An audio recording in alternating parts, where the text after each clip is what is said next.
In today's video, I'm going to teach you how to export multiple Confluence pages.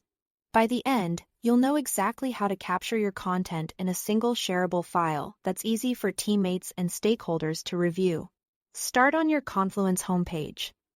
This is your central hub where you can see all your workspaces and navigate to the content you need.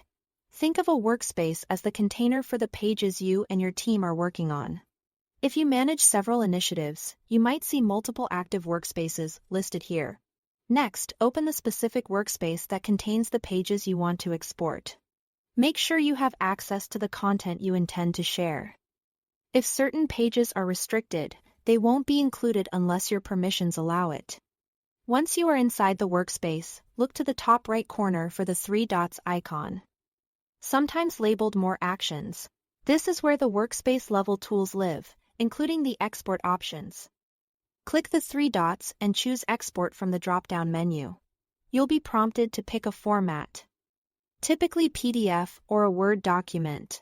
Both options will bundle the relevant pages from this workspace, but they serve different purposes. PDF preserves layout and prevents casual edits, which is great for formal reviews, handoffs, or archival copies. Word is helpful if you expect others to mark up, track changes, or reformat content after export. For this walkthrough, select PDF. This gives you a clean, consistent snapshot of your pages. That's easy to open on almost any device. After you confirm the format, Confluence will begin generating the export. Processing time can range from a few seconds to a few minutes, depending on how many pages you are exporting and how media-heavy they are. Keep your internet connection stable, leave the browser tab open, and avoid refreshing during this step to prevent interruptions. When the export is ready, you'll see a download option.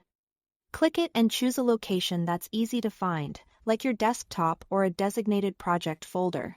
It's a good idea to rename the file with a clear title and date, so you can quickly identify it later. Once the download finishes, open the file to verify the content looks right and the pages you expected are included. That's it. Thanks for watching.